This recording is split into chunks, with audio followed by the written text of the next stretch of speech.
Hi guys, Jay here from borntoproduce.com. Welcome back to lesson 3 of this Psytrance tutorial in Cubase 10. Let me do my crazy OCD thing first and rename these parts. Mind you, it's not that bad. It is useful for when you have loads and loads of tracks in to have them all named nicely. So I'm just going to call this bass, shift and enter to name the parts as well. And I'm going to make sure that none of my parts are highlighted by clicking off and then going to orange. I always have my bass in orange. Right, let's bring in the snare or the clap, and sometimes I use a combination of the two. So this time I'm going to use our own House Tools 1 sample pack as opposed to Club Tools 1. Again, they'll be in the work files if you've purchased the course. So I'm going to go to snare. There's some great ones in here. Okay, I think we'll use snare 40. Create sample track. We can always layer it up later, which we probably will need to do to make it a bit more hard hitting. In Psytrance we must have everything absolutely banging. Kick, bass, snare, lead lines, everything. So let's program this in. This time it's on every other beat, not on the beat. C3, but this time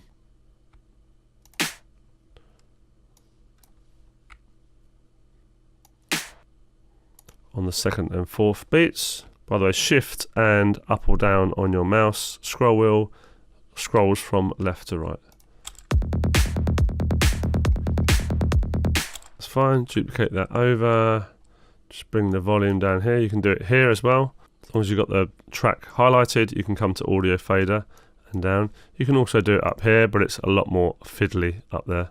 And it also saves you going into the mixer every single time. So quite like this. Okay, it's okay. The snare sample is a bit long. In Psytrance it's generally quite short. So let's go and grab the sample end and use a little fade out. I always use a little fade out because then it stops any clicks or pops. So that's what it was.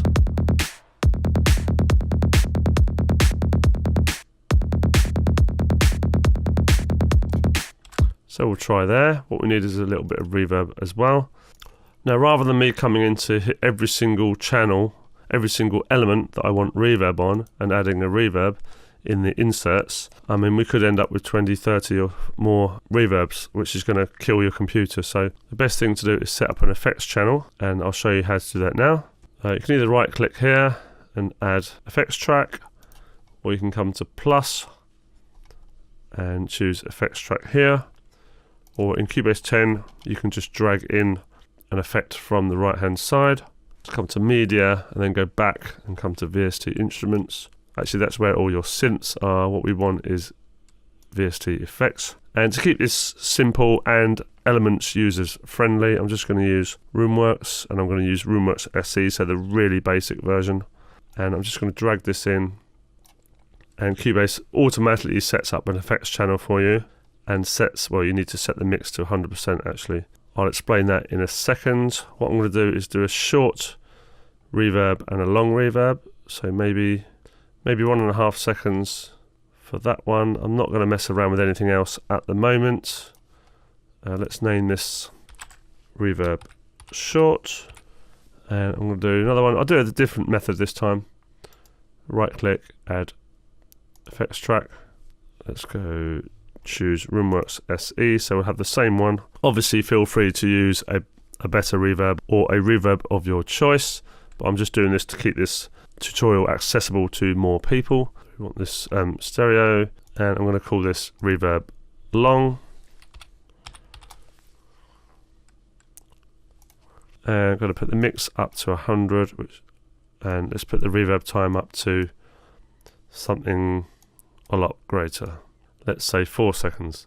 So what we're going to do is come back to our snare. Now that our effects channels are set up, we'll come back to the element we're working on, which in this case is the snare. We're going to come to sends. You can come here, or you can do it here in edit and do set to sends here, or you can do it over here in sends. Now you choose which bus you want it to go to. Let's try reverb short. We need to switch it on, and what we're doing here is sending a copy of the signal, the snare signal. The dry and original snare signal still goes out to the main stereo out, or the main mix bus, and you can see that here in where it says 2 targets. It's going out to stereo out, and it's also going to reverb short. So a copy is going to reverb short. And that is why we want the effects channel on 100%, because we can adjust the amount of send of the copy to that. So basically we're sending a copy of the dry signal to the wet effects channel, and this is where we mix the dry and the wet. We don't do it on the effects channel itself. Let me play around this and you can hear the difference.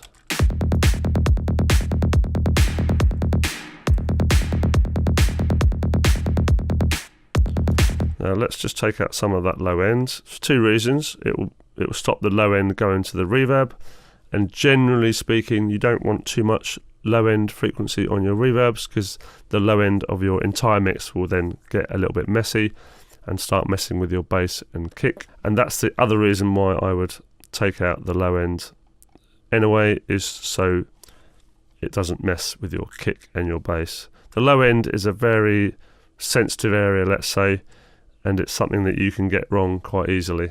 We want the kick and the bass to be down that end, and it's so important for the kick and the bass to be clear, especially in this style of music, electronic music. So let's take out the low end of the snare.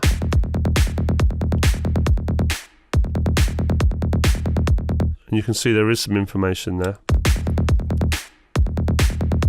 Just make that a little bit steeper. So we're going to right click that slope, make it 48 dBs per octave, and therefore the slope is more steep.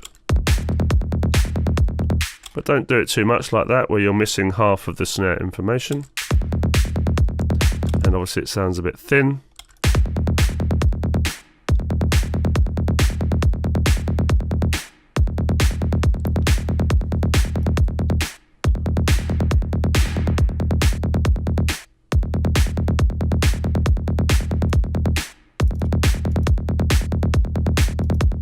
So there's before and after there. I don't want to add too much because I know I'm going to be adding some layers to this which will have reverb on as well. So I'm just going to keep it quite subtle at the moment.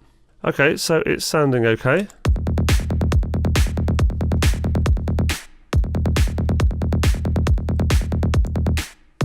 But it's not hard hitting enough for Psytrance. So let's go and find a layer. So I'm going to go back to my sample pack. You want to go back to your work files, and let's try and find another one.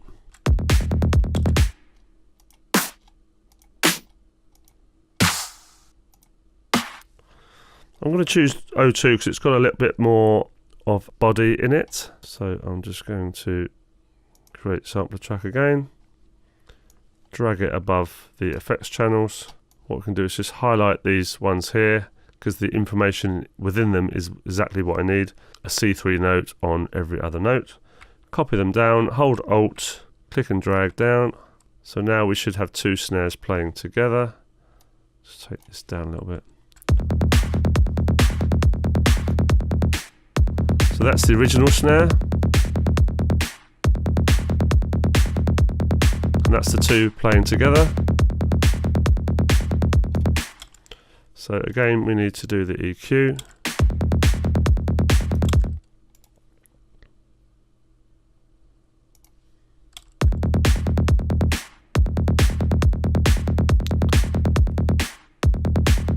Basically, you just need to you take away the low end 200 and below, so it doesn't interfere with the bass and the kick.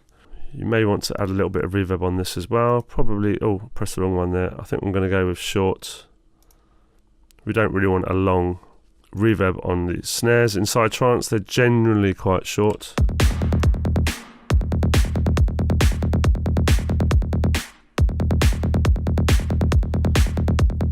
So I'm just going to do a before and after, so you can hear the snare on its own, the original one, and then with the snare layer. So before,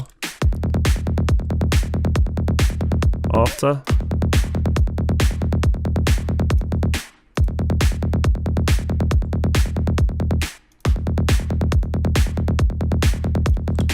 okay, yeah, that's sounding quite good. So now we've got a little bit more body in our snare, and we've got 2 together, which sounds nice. We can always just pan these ever so slightly apart from each other as well. So 19 and 19. Just to separate them off a little bit. Now this bit's optional. If you want an even bigger snare, then we can go for a third layer.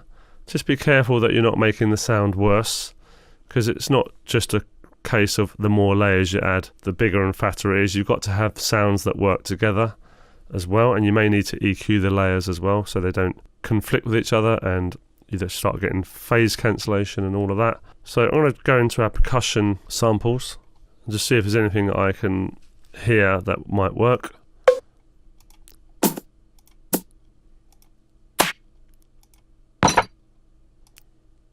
Just going to try this one. Percussion 23 will be in the work files.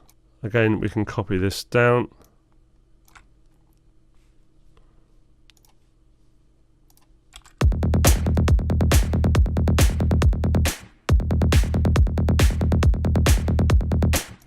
Okay, let's change the start sample so it starts on that main bit there. That's better already. Now I like the body of this third layer, but it's just got a little bit too much top end for me. So let's go into the EQ, switch on the high shelf.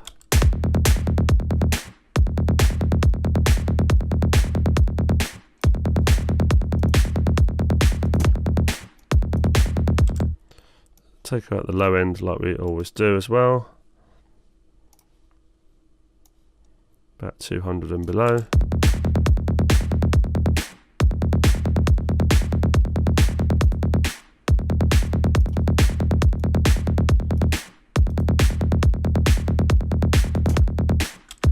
That sounds okay. I think it needs a touch more EQ to bring it out a little bit more.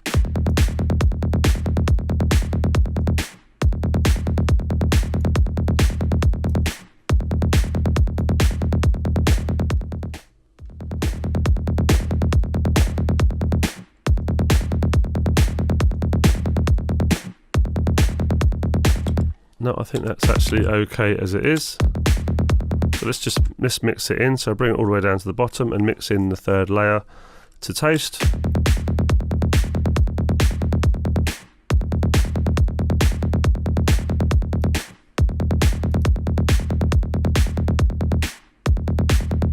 So that's without.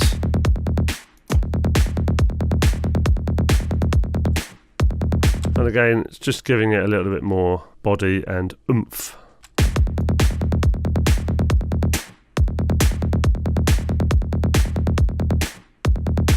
Just getting rid of that very top. It's just a little bit harsh on the top bit. So I don't think we need to send that third one to the reverb. I think there's already enough reverb there on its own. We can take this one step further. Just highlight them all, go into the mixer. You can add them to a group.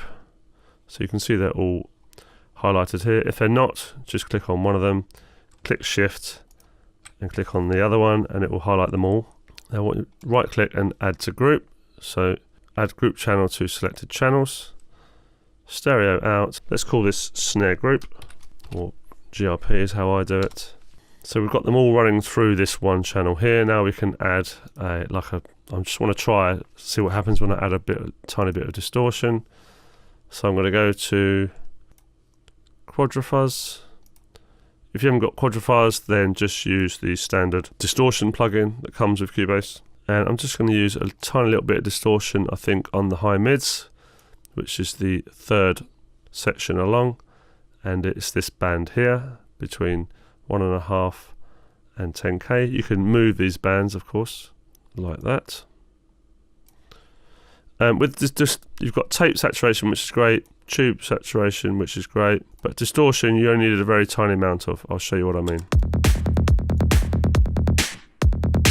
See, it affects it quite a lot.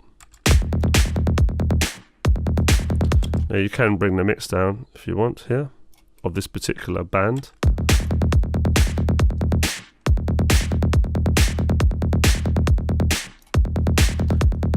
Always do before and after. Make sure it's not louder as well. Probably need to bring the output down because you're trying to listen to the effect that you're making, not that it's got louder. Most people think that if it gets louder it sounds better, so just make sure the volumes are maxed off when you bypass. So this is before the effect and after. Certainly a lot brighter.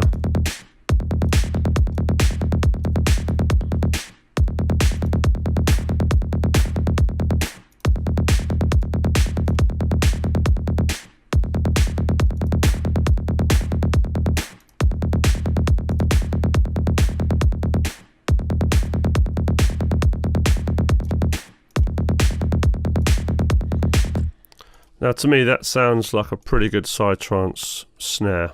So this is the snare before on its own.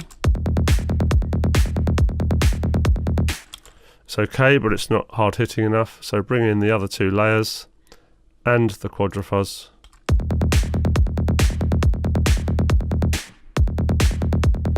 And that's a whole lot better. So I really hope this lesson was useful to you. I'll see you in the next one. Cheers guys.